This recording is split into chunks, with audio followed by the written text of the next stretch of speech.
Bonjour à tous, c'est Tolo et bienvenue sur ce podcast où on parle de savoir ésotérique, occulte, religieux et de tous ces autres thèmes qui dépassent la pensée cartésienne et la science moderne et qui nous permettent d'approcher le monde d'une manière plus spirituelle et donc de comprendre le pourquoi en un mot et le pourquoi en deux mots, soit l'origine et le but de l'humanité.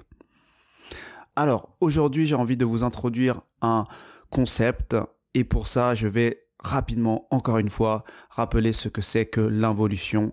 Donc, l'involution, c'est simplement expérimenter une réalité plus dense, s'éloigner de la volonté du Père et, quelque part, expérimenter le libre arbitre et choisir entre le chaos ou l'harmonie. Et ce mouvement d'involution va fragmenter, densifier et, quelque part, nous faire passer du subtil vers le dense, donc de l'esprit vers la matière. Et j'ai expliqué tout ça dans un podcast précédent, c'est que notre réalité matérielle incarnée aujourd'hui, finalement, selon notre niveau de conscience, tout le monde ne va pas expérimenter la même réalité. Certains seront plus ou moins, entre guillemets, avancés dans le mouvement d'involution et d'autres un peu plus, on va dire, avancés dans le mouvement d'évolution. Et ceux qui seront plus avancés dans ce mouvement d'involution seront un peu plus fragmentés, dans la mesure où ils se sentiront plus séparés entre le corps et l'esprit, entre l'âme et l'ego, entre le sexe et le genre, etc., etc., etc. Et il faut comprendre que pour que certaines personnes puissent naviguer dans certaines réalités, donc qui sont un peu plus involuées, il y a des forces involutives, justement, qui nous poussent à descendre de plus en plus dans ce type de réalité-là. Et une des manières de descendre dans ces réalités-là, c'est justement l'involution sensorielle.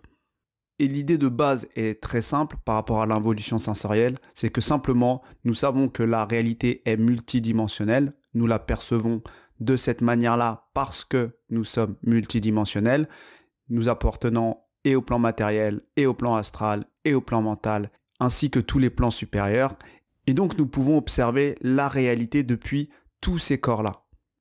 Donc nous pouvons recevoir des intuitions, nous pouvons ressentir des émotions, comme nous pouvons voir, entendre, goûter et tous les autres sens du corps physique. Par conséquent, l'involution sensorielle, ici, c'est simplement d'abaisser et de réduire notre perception du monde à la perception qu'ont nos organes sensoriels de notre corps physique. Il y a donc des forces qui nous vendent une réalité basée uniquement sur ce que l'on peut voir, entendre, toucher, sentir, goûter. Donc tout ce qui est perceptible par nos sens de notre corps physique. Et tout ce qui est en dehors de ces perceptions physiques, pour ces forces-là en tout cas, elles aimeraient que pour nous ça n'existe pas. Mais par contre, elles vont nous autoriser finalement à explorer tout le monde matériel à travers des instruments de mesure construits par la main de l'homme pour qu'on puisse admettre une réalité que nous ne pouvons absolument pas percevoir avec nos sens physiques. Et donc il y aura des outils pour mesurer l'infiniment petit du monde matériel comme l'infiniment grand de ce même monde matériel. Et donc tout est fait en sorte pour que notre perception de la réalité, qu'elle provienne de nos sens physiques ou qu'elle provienne de ces outils construits de la main de l'homme, finalement, tout est fait en sorte pour que cette réalité se résume au plan matériel. Et donc, je le répète, tout le reste n'est pas important pour ces forces matérialistes. Et à partir du moment où on utilise des outils pour mesurer des choses qui ne sont pas mesurables par l'homme, on continue un peu plus à descendre dans ce monde matérialiste, coupé encore et toujours plus de ces mondes subtils. Et le fait de mesurer, c'est pas forcément en soi un problème, parce que ça peut être très utile si notre objectif est de construire dans ce monde matériel, à travers des édifices matériels par exemple, mais par contre ça devient un véritable problème quand ça nous coupe de notre guidance interne et que ça vient écraser, voire occulter les autres réalités subtiles. Et en fait, à force d'involuer sensoriellement, d'observer des choses telles qu'on les voit, qu'on les entend, qu'on les touche, qu'on les goûte ou qu'on les sente, on en oublie que ces mêmes choses nous font ressentir des choses sur d'autres plans plus subtils, comme des émotions par exemple, ou même nous rappellent ou nous éloignent de valeurs supérieures comme la liberté, l'amour, le bonheur, etc., etc. Et le principal problème, c'est que ces forces matérialistes commencent à vouloir décrire certaines valeurs supérieures, donc subtiles, appartenant à des mondes supérieurs, et elles nous les décrivent à travers le monde physique. Et donc on veut, à travers des choses qu'on nous montre, qu'on nous dit, qu'on mesure, qu'on puisse valider certaines valeurs supérieures. Et évidemment, cette période très orientée audio, visuel, marketing, publicité, culture de la preuve, culture des témoignages et tout ce qui s'ensuit, tout est basé pour que ce soit nos sens physiques qui soient sollicités. Et on essaye de nous donner l'illusion que ce qu'on nous montre s'apparente à des valeurs supérieures, à du bonheur, à de la liberté et à de l'amour, par exemple. Et aujourd'hui, ce que je constate, c'est que certains sont tellement déconnectés de leur sens supérieur ou leur sens subtil qu'ils ont besoin de voir, d'entendre, toucher pour avoir l'impression de vivre certaines valeurs supérieures, pour avoir l'impression de vivre l'amour, vivre le bonheur, vivre la liberté, vivre la joie. Et pour moi, c'est ça le drame d'aujourd'hui, c'est qu'on a beau tous être dans la même réalité matérielle et incarnée, il est clair qu'on ne perçoit pas du tout la même chose. Et ce que certains appellent la liberté n'a que l'habillage matériel de la liberté. Et c'est pareil pour le bonheur, et c'est pareil pour l'amour, et c'est pareil pour la joie, et toutes ces autres valeurs supérieures. Et le problème, c'est que dans nos pays évolués, occidentaux, c'est qu'on n'a pas l'humilité de reconnaître notre état de conscience par rapport à ces perceptions-là. Nous nous attachons extrêmement au matériel et plus on s'attache à ce matériel, plus on va observer la réalité de ce plan-là et nous couper des autres plans et donc des sens supérieurs. Et donc on a du mal à comprendre certains pays en voie de développement qui n'ont absolument rien, qui sont pauvres, qui n'ont même pas forcément de quoi manger et qui pourtant sont bien plus heureux que les névrosés que nous pouvons avoir dans nos grandes places financières. Et donc nous, avec la prétention que nous avons, nous voulons imposer notre monde basé sur nos perceptions qui ont bien évolué à toutes ces personnes qui sont restées encore connectées à des sens supérieurs. Et donc on est en train de conquérir le monde en abaissant finalement le niveau sensoriel de toutes ces populations qui n'ont pas encore atteint notre niveau d'involution. Et pour imposer tout ça, nous donnons l'illusion d'avoir des valeurs supérieures à travers nos possessions et à travers ce qu'on peut montrer et ce que nous procure l'argent.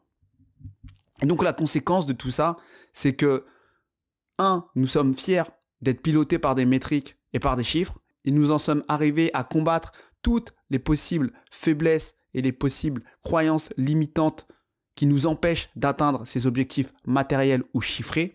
Et vous remarquerez que toutes les sciences occidentales aujourd'hui se développent pour aider l'homme à se réaliser dans le plan matériel. C'est pour manifester dans cette réalité matérielle. Et le problème, c'est qu'on croit vouloir répondre à certains idéaux comme ces fameuses valeurs supérieures que sont l'amour, la liberté, etc. Alors que finalement, on n'a jamais été guidé par nos sens supérieurs pour aller vers ces valeurs supérieures. On est uniquement guidé par l'apparence, par ce qu'on voit, par ce qu'on entend, par ce qui nous donne envie chez les autres. Juste du pur ego. Et deuxièmement, c'est que nous nous déconnectons progressivement de nos sens subtils et nous nous vantons de décrire une réalité matérielle toujours plus précise, autant dans l'infiniment petit comme dans l'infiniment grand. Sauf que cette exploration horizontale nous coupe complètement des autres plans, et notamment les plans dont nous sommes issus. Troisièmement, c'est la conséquence directe, c'est justement nous nous connectons complètement des volontés supérieures. Et c'est d'ailleurs le but premier du mouvement involutif. C'est de nous éloigner de la volonté du Père et par conséquent, on va s'éloigner évidemment du chemin de l'évolution qui va être un retour vers l'esprit, vers la volonté du Père. Quatrièmement, c'est que nous avons délégué notre capacité à percevoir notre propre réalité.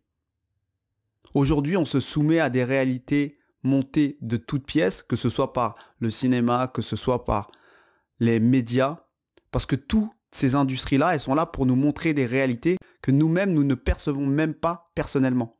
mais en laquelle nous devons avoir une entière confiance. Et une personne célèbre a dit, nous leur mentirons dans les médias et nous leur dirons la vérité dans les fictions.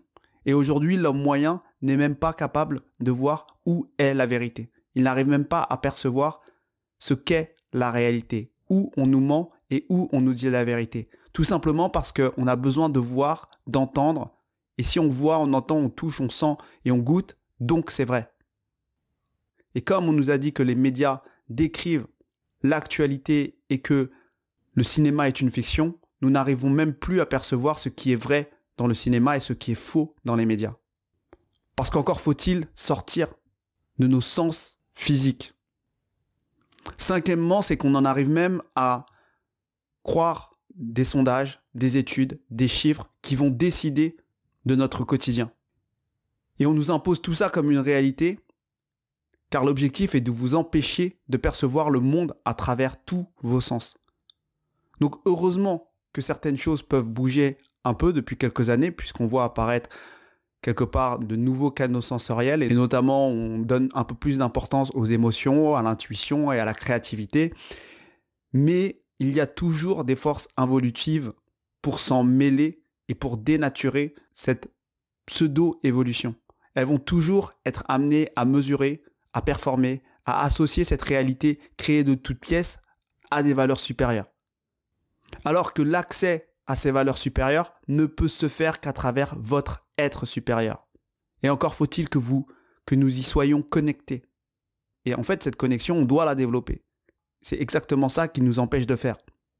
Donc, n'oubliez jamais que l'énergie satanique est là pour nous faire involuer, nous fragmenter, nous densifier et nous faire expérimenter le chaos.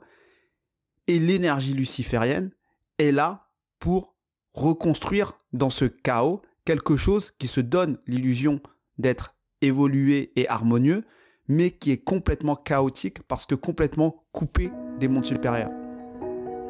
Donc voilà ce que j'avais envie de vous partager aujourd'hui. C'est un petit concept sur l'involution sensorielle parce que ça va me permettre d'aller un peu plus loin dans mon propos dans les prochains podcasts. Si vous avez des commentaires, n'hésitez surtout pas. Je vous souhaite à tous une bonne journée et à bientôt.